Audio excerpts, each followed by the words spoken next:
Welcome to Advaita Vedanta Satsang House.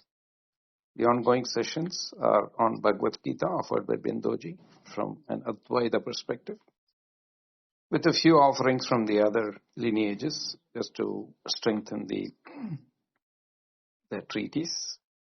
The replays for all these previous rooms, we are on chapter 3, room number 9. All the previous replays are available in Clubhouse if you want to listen to them, do the Shravana Manana.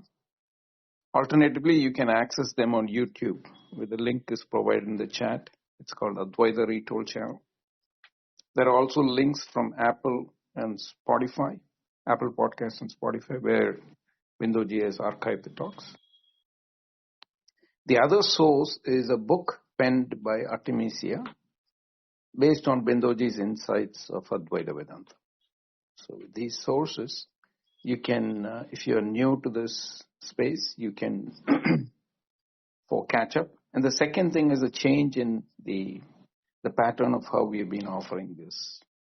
So on Fridays, it used to be, we shifted to a kind of open discussion with Bhagavad Gita, but now we are going back to the stream of classes. So Monday to Friday, 8:30 p.m. IST, we will have for an hour, after which Bindoji will give us a half an hour of his time to have discussions.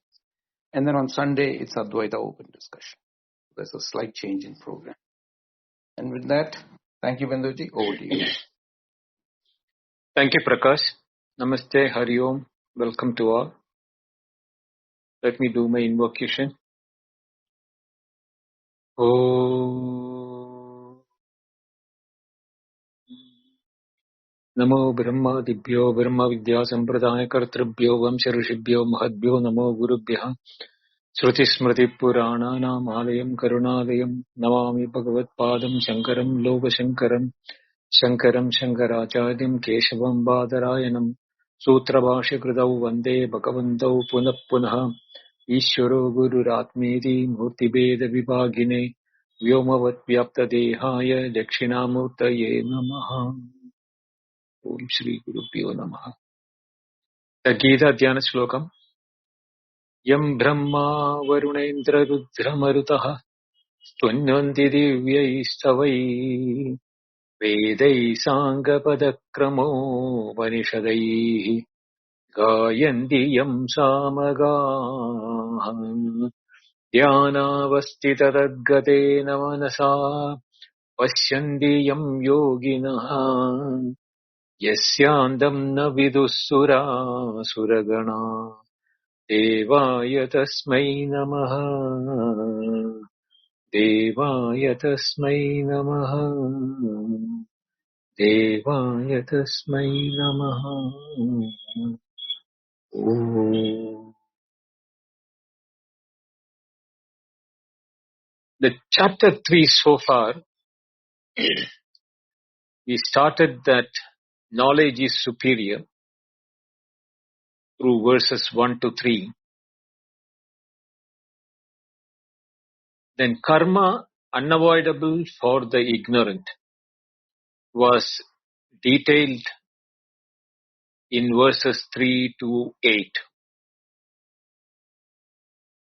And then how the karma karma is purified by yajna. The karma, as ignorant being doing, is binding, whereas the karma will be purified and help in the chitta shuddhi by performing the karma as yajna. That is explained in verses 9 to 13. And 14 to 16,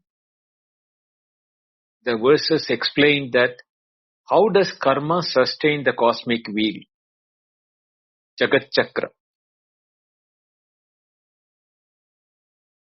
And in that, it was mentioned that only the karma adhikari, who are the ignorant, are in the chakra and they are bound by that. And the jnani, the knower of reality, is beyond it. which is going to be explained from verses 17 onwards. So we will go verses 17 today,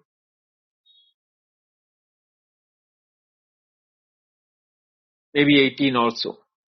But I don't think I can do the 19th one, but which is the three put together is a complete explanation. Let us see how we can go through this. Verse number 17. Yastu atmaretireva syad atmatruptascha manavaha atmanyeva cha santushta tasya karyam na vidyate. The first line is broken like yaha tu manavaha atmaretir eva syad atmatruptah cha atmani eva cha santushtaha tasya karyam na vidyate. That is the one first and second line put together. Atmanyeva cha santushta tasya karyam na vidyate. What does it say? Yastu means but. Whatever person might be one whose delight is solely in the self, capital S, who is satisfied by the self and who is completely contented in the self alone, for such a person, no duty is found binding. So, the words, important words are Atmariti, Atmatrupta, Atmanyeva cha santushtaha. Then the explanation to Tasya karyam na vidyate. Let us look into Atmariti. We will go to the Shankara's commentary of Atmariti later, but as how it is to be understood in Sanskrit itself. It's a Bahuvrihi Samasa, where one whose delight is in the self alone, one for whom the Atman is the sole locus of joy. That is the meaning of the Atma plus Rati. Atma means the self or Brahman. Rati is a word which indicates delight, pleasure, joy, deep enjoyment, etc. Atmani eva ratihi yasya saha atmaratihi. That is the Bahuvrihi Samasa, or the compounding of the word. He in whom delight is in the Atman alone is the meaning of it. The contrast with Indriya Rama of verse 3:16 is total and precise. There, the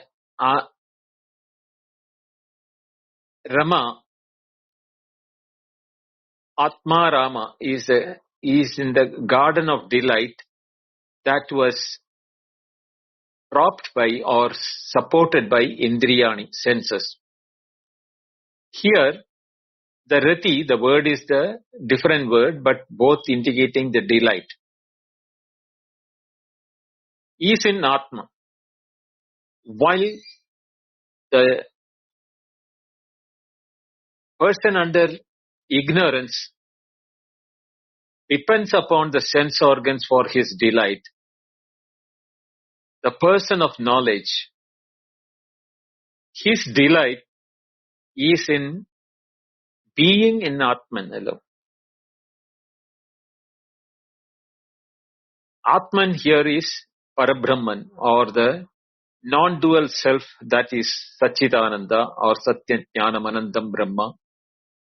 And Atmarati as the natural, effortless joy of the Jnani, one who has realized identity with Ananda or the bliss. This is not a cultivated contentment or suppressed desire. See, both can give you a sense of happiness. Cultivated contentment, or when you suppress the desires, that also may give a pseudo happiness.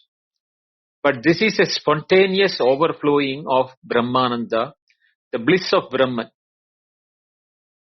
in one who has recognized it as the very swabhava or the nature of Brahman itself. He doesn't see the happiness separate from his own self. Therefore, his delight is in his own self. He is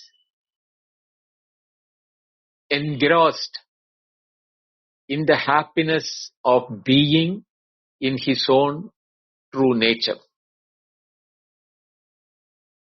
Atma Tripta, that is the another word.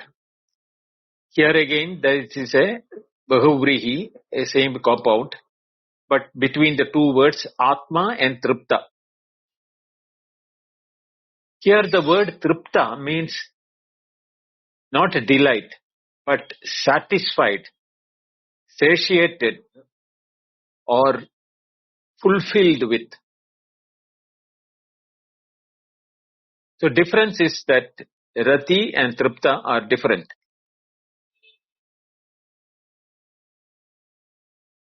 And it is an adjective towards the Manava, the person who is a Jnani here. So one who is completely satisfied by the self alone, one whose fulfillment comes entirely from the Atman, or identifying himself as Atman, but not as his body, mind, intellect and the sense organs.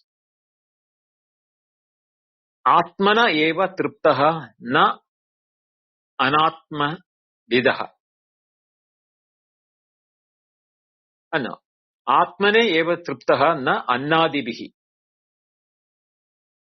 Satisfied by the sense self alone, not by food, etc., of the external means. Normally, tripti is a satisfaction or satiated feeling. But in technical Vedanta, the term for the ultimate satisfaction or satiation, and that ends all seeking,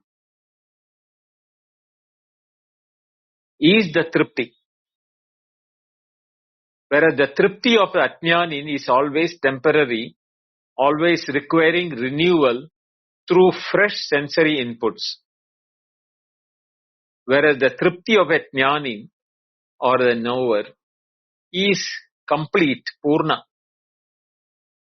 And it is self-sustaining. It doesn't need anything for renewal.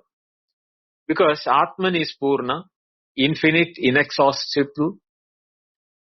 Therefore, Shankaracharya connects this into the Chandogya declaration. Atmanastu kamaya sarvam priyam bhavati. It is not a Chandogya actually, it's a, what you call Brihadaranya Upanishad. All that is dear for the sake of the self.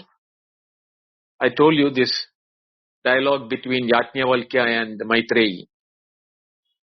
When she asked, you are taking to sannyasa in spite of having all the knowledge of the Atman and Brahman, and you are given knowledge to all your students, and including the King Janaka. But there must be something dearer to you for which you are abandoning everything, that is this ashrama, the wives, the wealth, the students, the cow, etc. And what the king has bestowed on you for his happiness of knowing the Brahman. So King Janaka has bestowed him with all the wealth. You are abandoning all of them and taking to sannyasa. So there must be something dearer to you with which you are being pulled by that. So can you please educate me, enlighten me, So that is where the Yajnavalkya Maitreyi Samvada, or the dialogue between the husband and wife, starts. Atmava are shrotavyo mandavyo nityasidavya. That is the beginning. And at the end he says, Atmanastu kamaya sarvam priyam bhavati. Then the next word, Atmani evacha santushtaha. Here also, the word is santushta. It is a compound word. Sam plus tushti. Tushta. Tush means to be pleased or contented. Sam means it is completely. Samyakataya. He said this also is agreeing with the Manava. Completely contented person or thoroughly satisfied person or perfectly at peace because he has nothing to disturb his peace. The sum is an indication towards the completeness or intensifying that, to negate any partial or conditional contentment. But Purna Santushti, complete and unconditional satisfaction.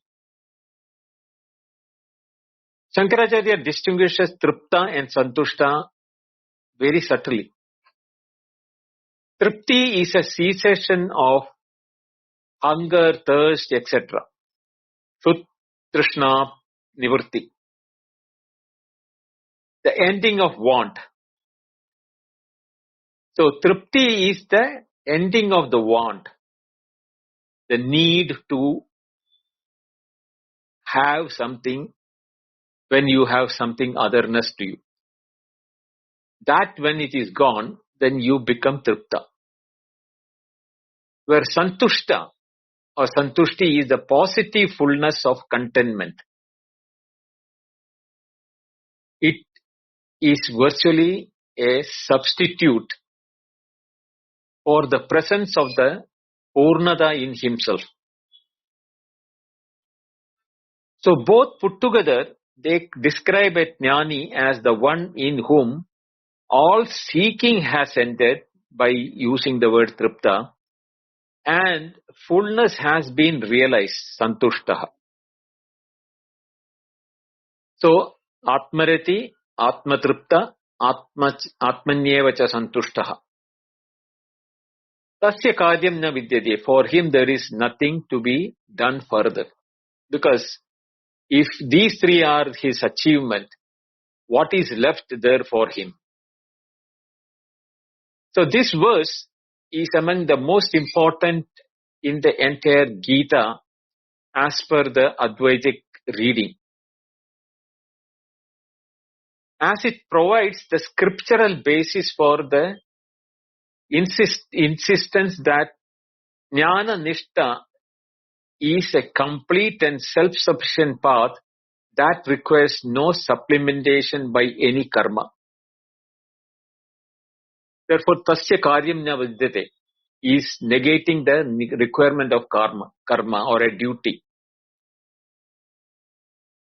The first three compounds which we saw, Atmarati, Atmatripta, Atmani Santushtaha,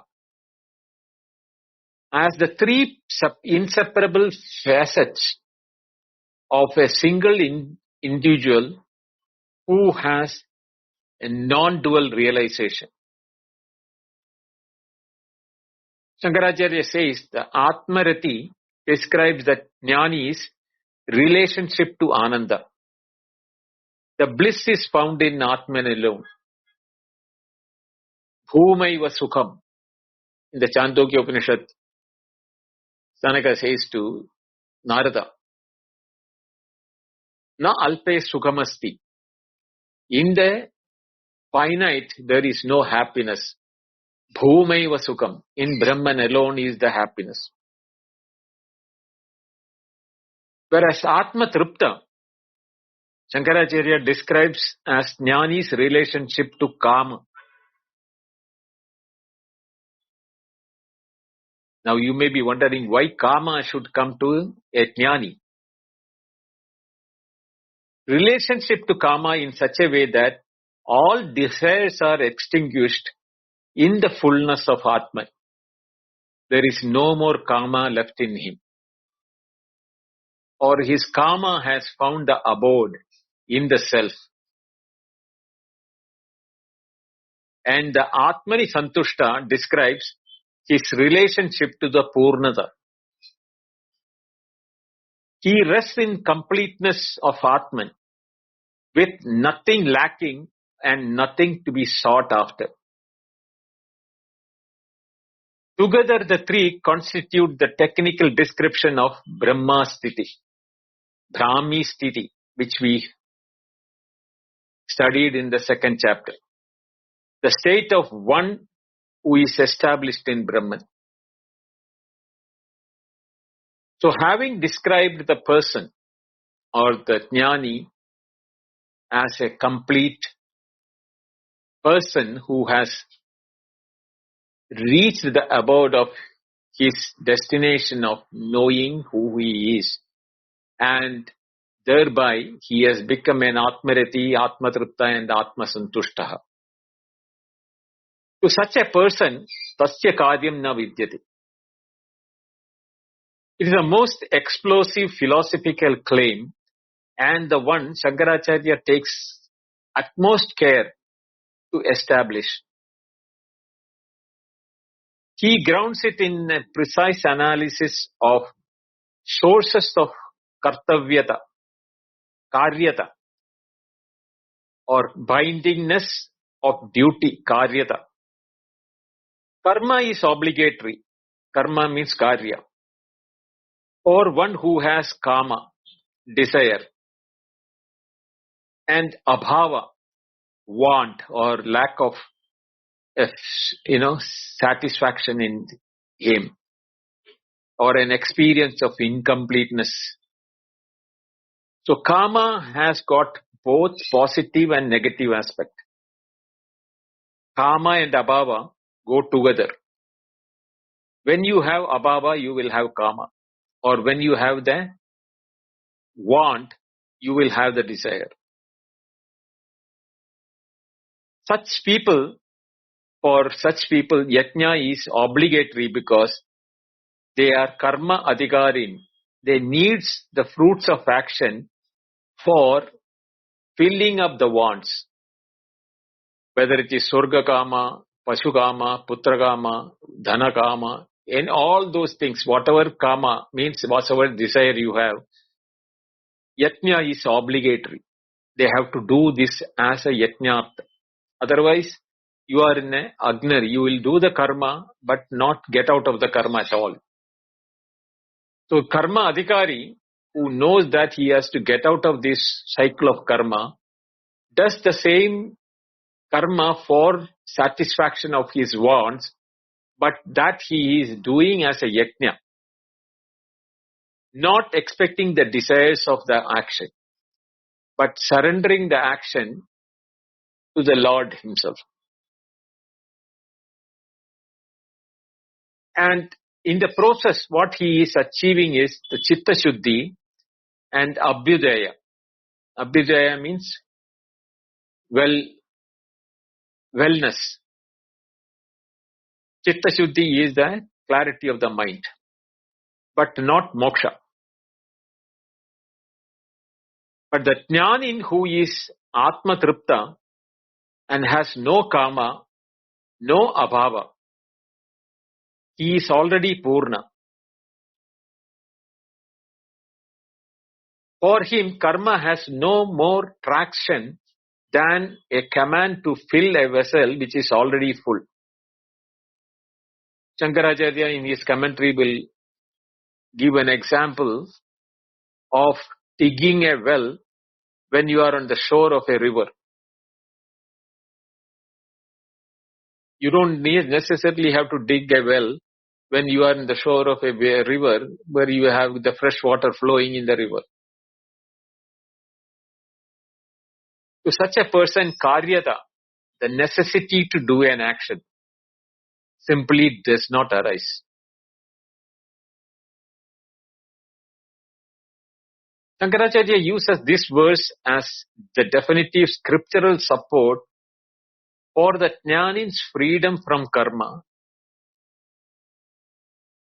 against those who urge for jnana karma samuchaya, the mandatory combination of knowledge and action for all,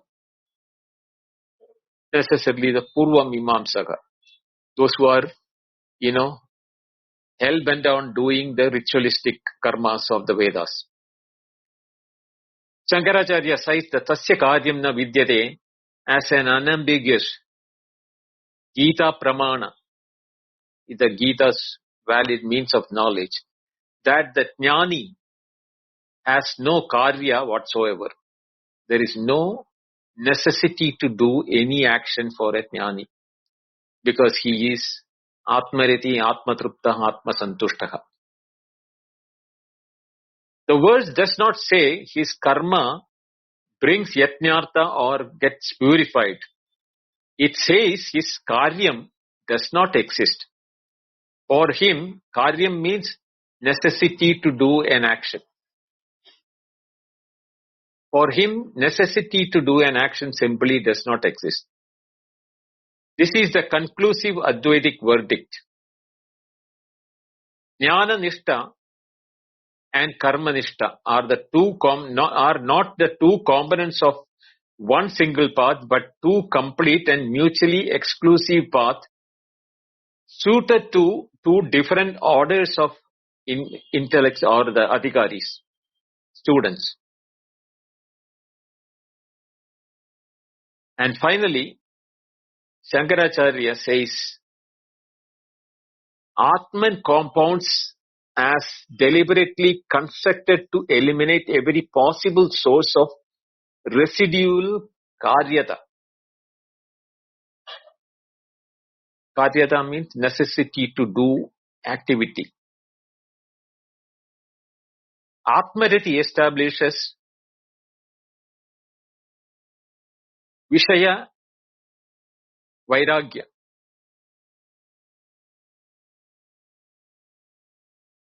No, Vishaya Raga. Atmariti eliminates Vishaya Raga. That means attachment to sense objects. Atmatripti eliminates Kshut Pripasadi, the complete hunger, etc. or the incompleteness with the hunger, etc. Atma Santushti eliminates Abhilasha, the longing for aspiration. When all the three are present simultaneously, as they necessarily are in a jnani, who has realized the Atman as Aham Brahmasmi or Purna Brahman, no possible ground for Karyata remains. He has no necessity to do any work or any action. The jnani does not renounce karma. Please understand that. He is not renouncing karma because he has decided not to act. He simply has no karma doership because the very structure of kartritva has collapsed in the light of Atma-jnana. This is the Advaitic understanding of Naishkarmya. Not a physical inaction, but a complete dissolution of the false sense of doership in recognition of Atman as Akarta and the eternal non-doer. It's a very important verse, and only if we can understand what is that a jnani will be experiencing as a Atmariti, Atmatrupta or Atmasantushta, the rest of the meaning will become clear. Tasya karyam na vidyate. Because he doesn't have any necessity for anything, because everything is completed in him. Desires are completed. Want is want, or, there is no want or, lack of anything. Therefore, no desires spring up. And his Purnatvam on the completeness of being one with the Parabrahman which is Sarvam Khalu Idam Brahma. He is everything. He sees himself in everything. He is not separate from anything and everything. So what is that he is having a lack or need for anything to be separate, to be acquired? And his happiness is not triggered by sensual gratification or supply of sensual objects. He is in a level of bliss, of completeness. Even the word completeness is a diminished word from the point of view of the completeness which is being experienced. Because completeness indicates there is something getting fulfilled or filled or Purnatvam being experienced. It is not the Purnatvam in the sense of that he is expanding himself into everything. He is seeing everything in himself as his own expressions, as his own, in the sense that there is no separatedness. So that type of a Purnatvam is difficult to be explained by words. It has to be experienced, or it has to be known. That knowing and experiencing are not two separate things. Now we'll go through the Bhashya sentences to get the nuances of that. Yastu Sankhyaha Atmanishta. But the Sankhya, here it is not the Sankhya philosophy, is then not talking about the self-knowledge. One steadfast in the self-knowledge.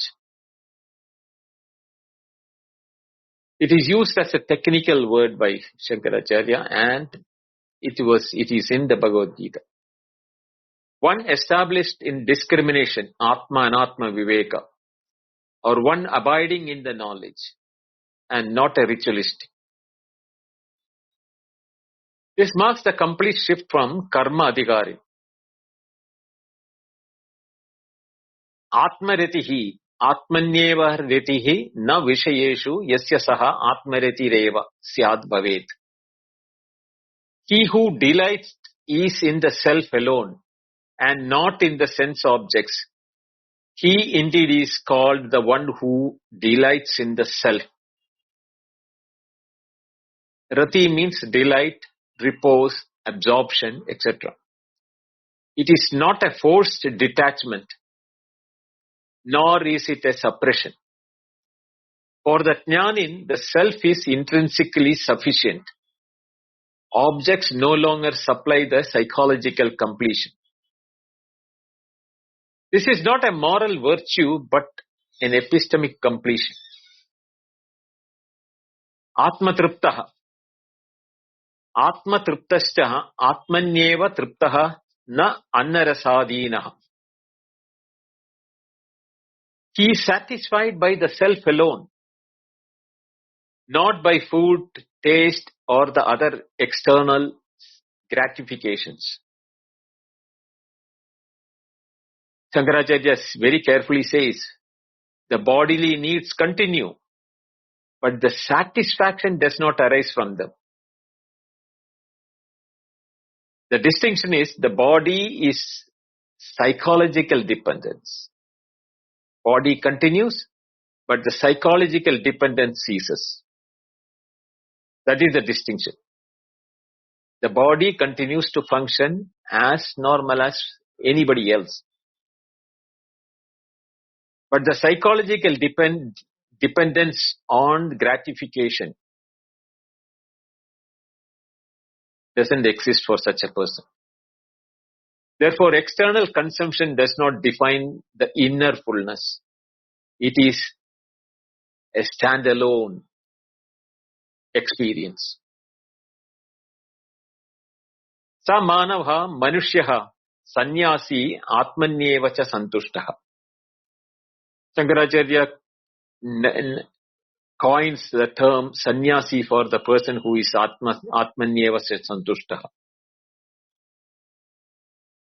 That human being is content in the self alone.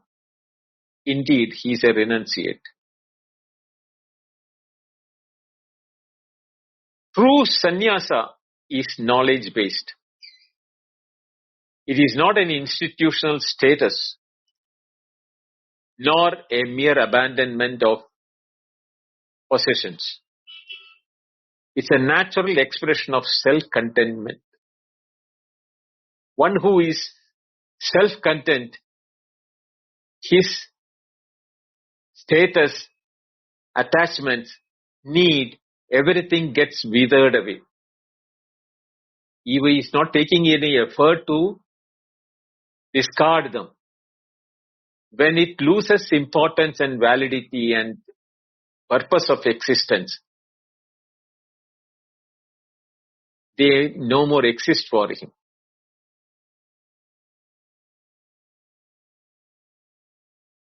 Distinguishing between the ordinary contentment, santosha hi bahyartha labhe sarvasya bhavati. Tam anapekshya atmanyeva cha santushtaha. Because contentment ordinarily arises for everyone upon gaining external objects. But for him, disregarding that is the content in the self alone. He is disregarding not for as an action, not a karyata or karma or a yajna. It is a natural disinterest or disregard, because he has self-identification. Therefore, he is content in the self alone. For an ordinary person, desire leads to acquisition, and acquisition gives a temporary satisfaction. The next desire props up, because that is the nature of ephemerality. But for a jnani, there is no dependence on acquisition, because he has found the abode in himself. So nothing is outside him. His contentment is not event dependent. It is not any event is required to make him happy. Sarvato Vita Trishna Ityetat. That is what is meant by free from all cravings. Craving ends because Trishna ends because craving presupposes incompleteness. Knowledge dissolves incompleteness. Thus, craving does not need suppression. It becomes structurally impossible. Therefore, the decisive conclusion is what? Ya idrisha atmavid tasya karyam karaniyam na vidyate nasti ityartha. For such a knower of the self, there is no duty, nothing whatsoever that must be done, either as instruction from the Vedas or for requirement of his gratification, wants, desires, etc. This is the climax of the argument. Karyam na vidyate means no obligation, obligatory action. No yajna depth, because he need not to do even yajna. When actions are not there, with what can he do yajna? He doesn't need the actions anymore. Therefore, no Jagat Chakra or the cycle of obligation for him. Why? Because duty presupposes doership. Doership presupposes ignorance. And ignorance has been sublated for a jnani. Therefore, Karma Yoga belongs to the jnani. Naishkarmya belongs to the jnani. And the wheel of Jagat or cosmic cycle is for the ignorant, and for the knower of Atman is no longer positioned within the cycle of karmic cycle of empirical nature. So for an anatmavit or an ignorant person, he must perform karma. Whereas the knower of Atmavit, there is no obligatory karma. For the ignorant, he needs to sustain the Jagat Chakra, because his needs and wants are fulfilled only when he is in the cycle. Whereas the knower, Atmavit, he stands beyond it because he has no necessity of any desired fulfillment. While the ignorant continues in the yajna format for purifying his mind, the knower, being already abiding in the self, there is nothing for him to be further to be done.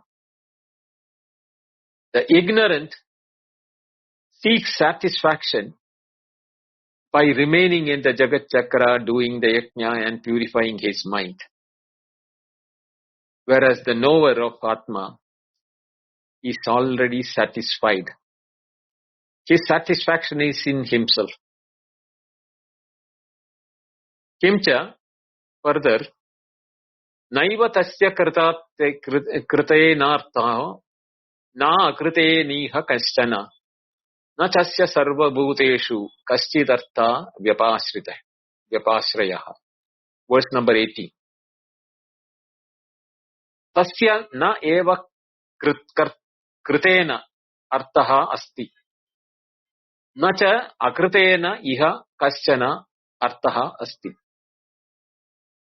The two negative statements, parallel negations. For him, there is absolutely no benefit from what is being done or what is to be done, nor any whatsoever from what is not done. Here, second line, asya sarva bhuteshu kaschit artha sambantaha na vidyate. Nor is there any dependence upon interest to be found for him among all beings.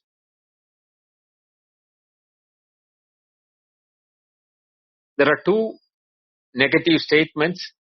Neither there is a must do, nor if you do not do, you may acquire sin as per the Vedas. Both of them do not apply to him.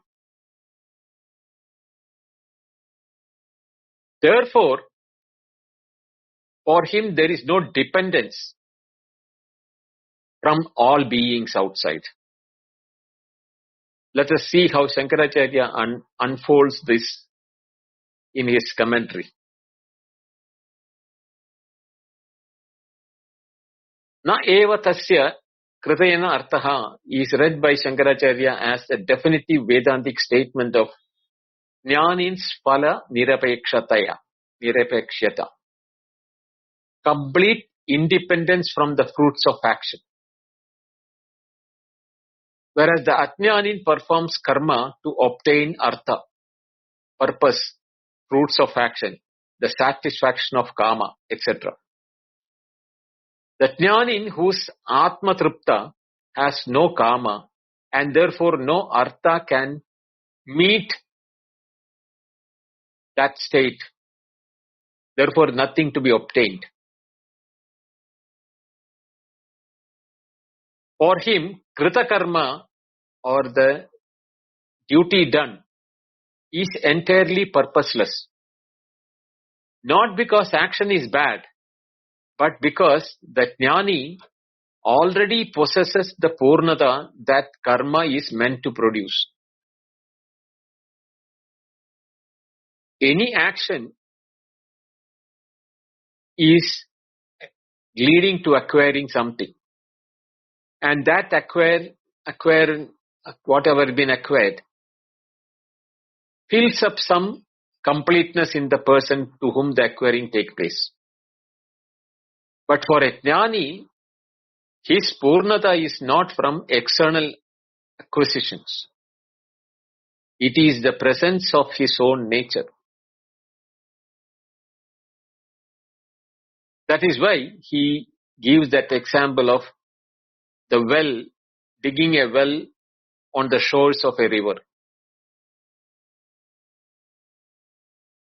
Na akartena, the second part, extends the analysis to cover the fear of pratyavaya or the sin of omissions where injunctions are undone or not done.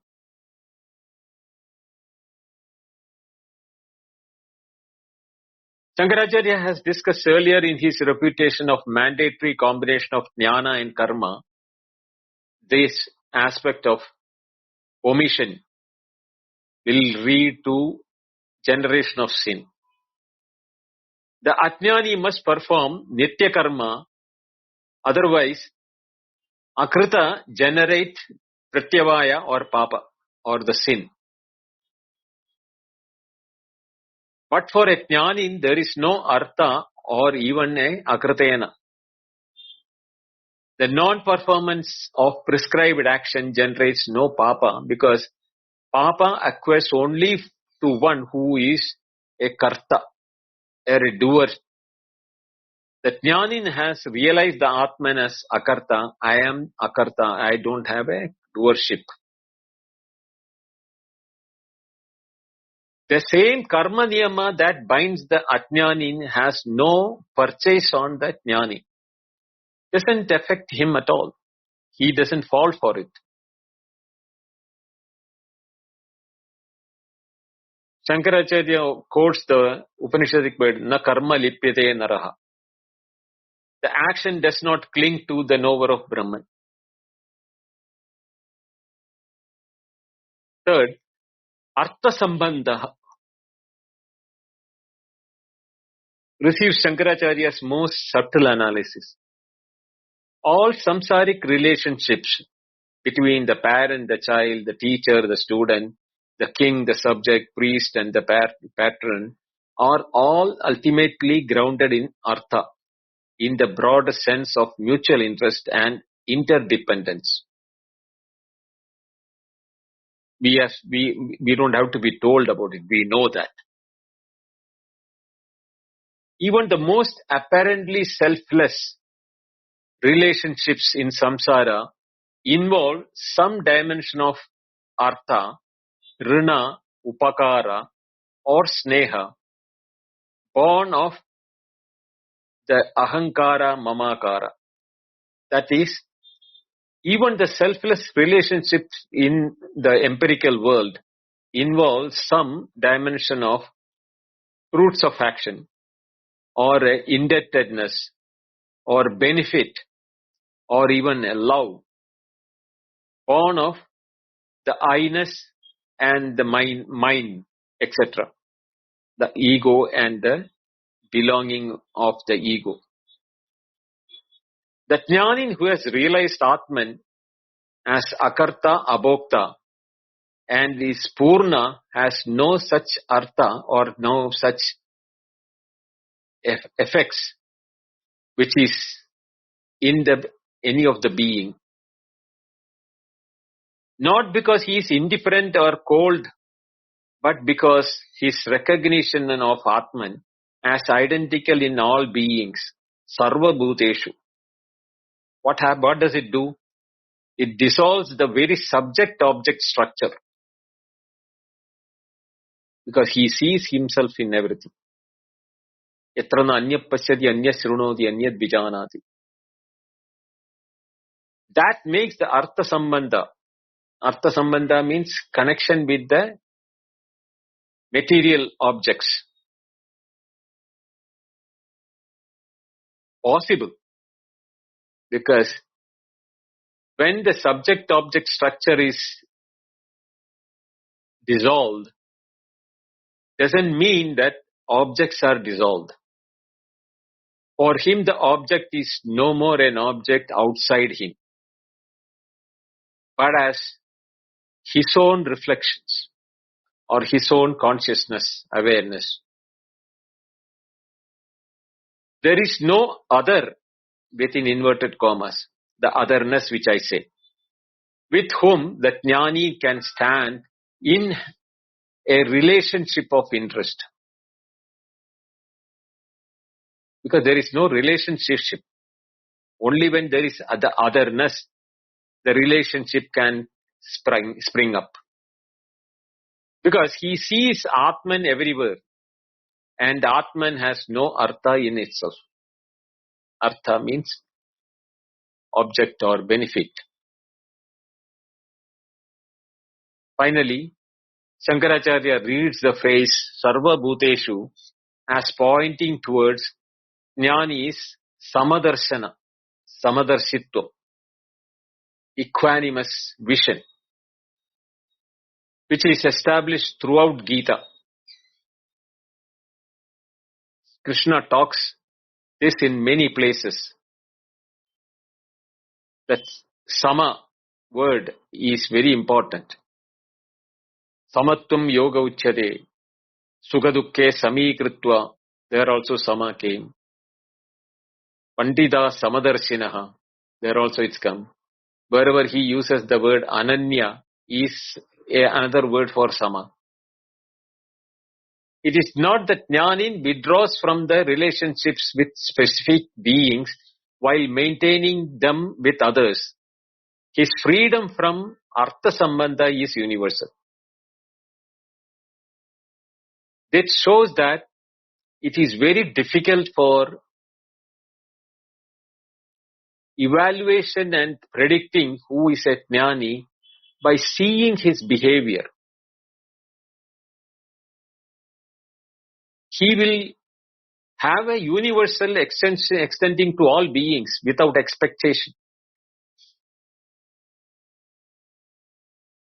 This universality is the mark of Brahma Vidya or Brahma Jnana. That recognition that Sarvam Khalu Idam Brahma, all this is indeed Brahman,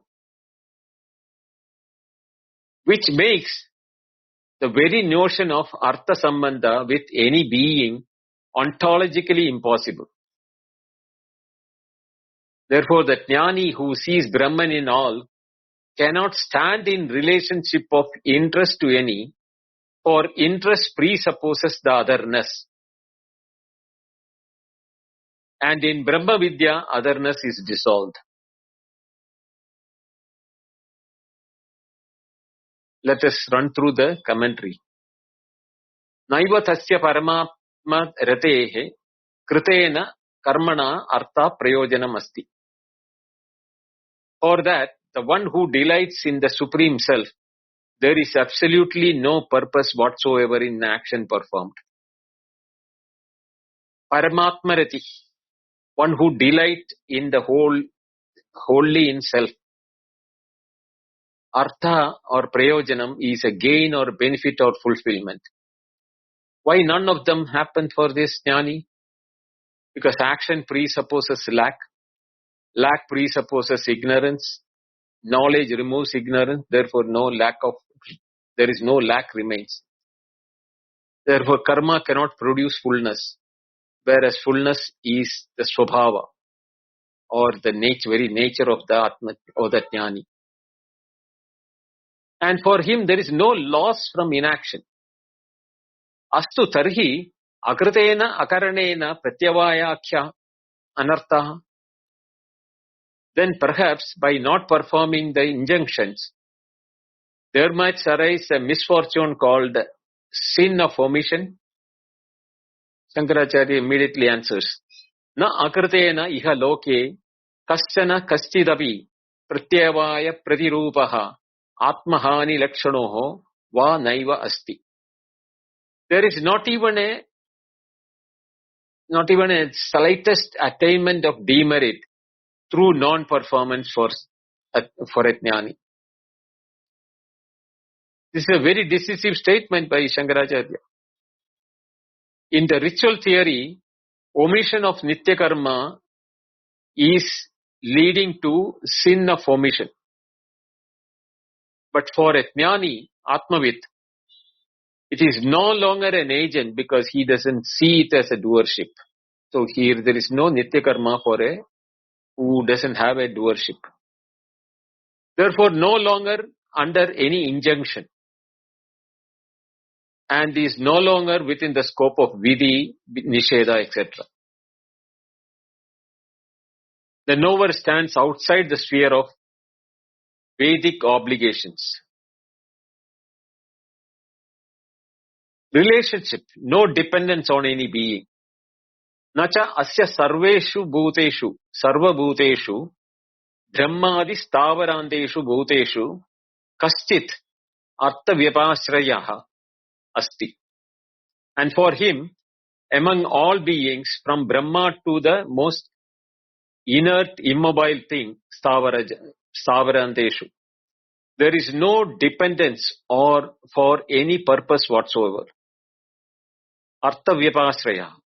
There is no purpose and therefore no dependency. No dependence on gods, no dependence on humans, no dependence on ritual structures, no dependence on any entity. Because self alone is completeness. Purnamada Purnamidam Purnat Purnamudachyate. So action requires something to be gained, someone to gain from it, some means to obtain it. All the three collapse in the knowledge. No purpose of requiring action. Yena tadartha kriya anushtheya syad. There is no purpose for whose sake an action should be undertaken. Shankaracharya eliminates the very architecture of karma. Karma requires deficiency. For the jnani, none. Karma requires goal to be set. Jnani has none. Karma requires dependence. Jnani has none. And karma requires obligation. There is none for the jnani. Therefore, action becomes structurally unnecessary for a jnani.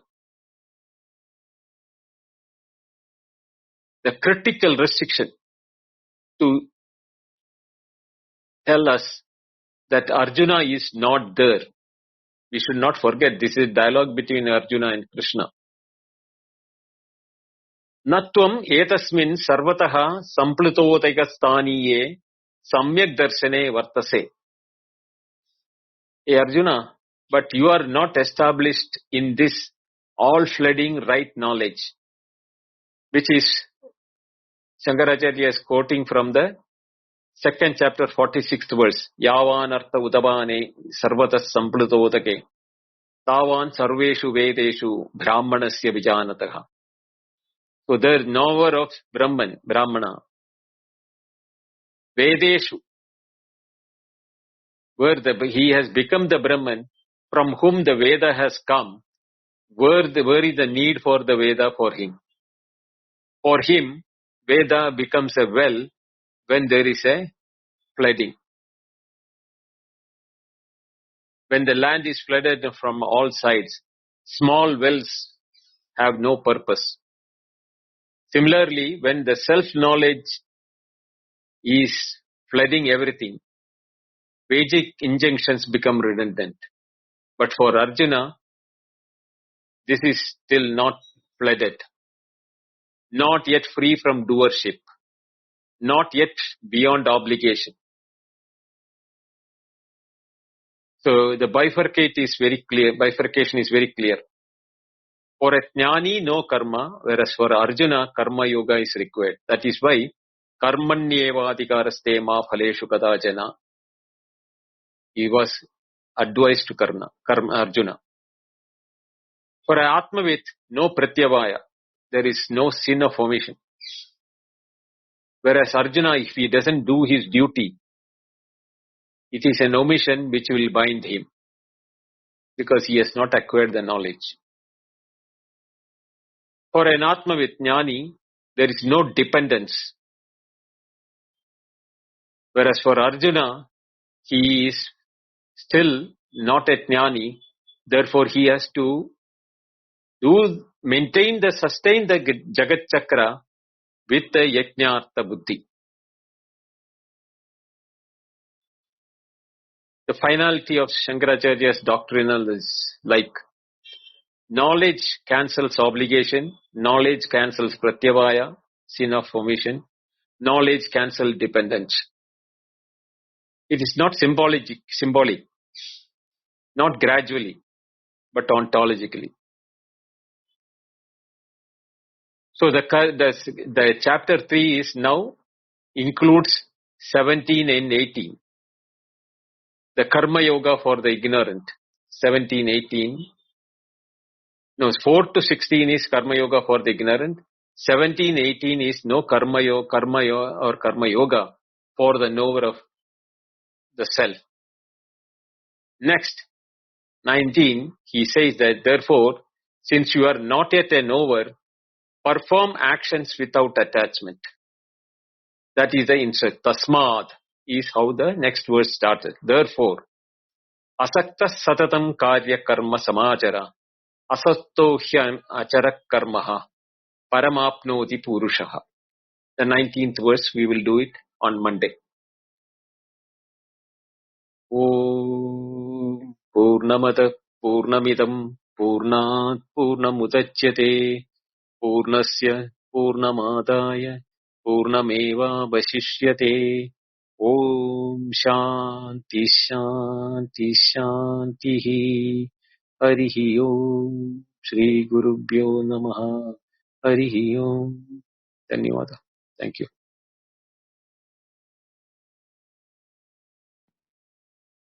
Thank you very much, Bindoji. A deep Manana session today. I've opened the chat in the hand raising if there is any follow-up discussion. And this appears to be a culmination of several rooms that we have arrived at in this. So if we can trace back a lot of things Bindoji was connecting from this room, I can think. Would that be a right assessment, Bindoji? This is not only the third chapter is being linked from the first verse to the 18th verse, but it also gives reference to the second chapter where why Krishna said certain verses to Arjuna. And that also has been brought in by Shankaracharya when he wrote his commentaries. That's why the commentaries are so useful. If we read only the verses and the English translation of the Gita verses, we will not get the intended meaning or the whole total picture of the, message from Gita. Thank you, Prakash. Thank you very much. Namaste, Venkatji. Namaste. Namaste, Venkat. Bindoji, now that we've sort of gone into the description of, Gnani doesn't need karma, the process of making a Gnani, that whole yajna being told, yajna, if you put it in 3 quadrants, Adi Daivika, Adhyatmika, Adi Bautika. Adi Bautika, Adi Daivika is well covered.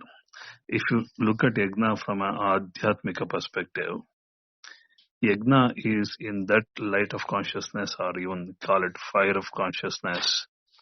All that arises doesn't get any power. They get burnt. So we call it as impurities. They are all swaha into the Agni of Gnana. That's how I put it. You can take it in any other way. Okay. If that's the case, yajna has, broadened the meaning of yajna. For a Gnani, because he burnt all that, hence further, no need for any action. Is that action from a dimension of, again, going back to Adi Bhautika, Adi Daivika? Because he put it in the fire of knowledge, then the other two are irrelevant? Not that way. See, what you said is correct, but then you have to include there is a yajna as a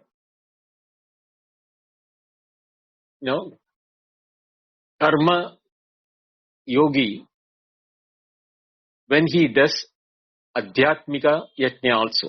That is where he does the Shravana Manana Nididhyasana as a yajna. That is the adhyatmika level. He is working on himself. There also, if he has expectations that I should be, experiencing something, I should be having this, explanations given in the, Shruti, Smriti, etc. as an achievement, then he is not doing it as a yajna. These explanations given in the scriptures, especially in the Upanishad and the Gita, etc., is only indicative in nature. We should not create a mental picture that it is anything to do with our ordinary satisfaction, ordinary happiness, ordinary fullness, what we feel. No way it can be exampled in our empirical world senses. So the Shravana Manana Nididhyasana, when it is done in the proper mindset, without the expectations out of that, then only the cycle is broken. Otherwise, the tendency for such people will become, they will become experts in narrating and telling about what is written in the book or the explanation. Their own anubhava or their own, metaphysical or the, transcendental experience of being what their true nature will not get reflected when they talk. They will be giving more attention. They will be giving more attention to the nuances of explanation rather than talking from the shifted identity of self. Go ahead. Yes, but I think, Binduji, the what is essentially missing, because Atma Santushta, that, Atma Rati, these are, the different facets are covered, but that Yajna transition into Gnana is not told. That will come. Right? He has not, Krishna has just started talking about Karma Yoga. Now Karma Sannyasa will come. There are many chapters to cover. The transition, when it is happening, he will explain that. He is now giving a Phalashruti type of a thing. This is the Phalashruti if you do this. So how do you do that is being explained in the following chapters, in the following verses also. There are 43 verses in this. We are on the 19th verse on Monday. So there are, third chapter alone has got 43 verses to complete. Sure, Vijay. Then we'll wait on this because I may be jumping this a bit. Yep. Okay, we'll wait on this, Vijay. Thank you, Venkat. Thank you, Vijay.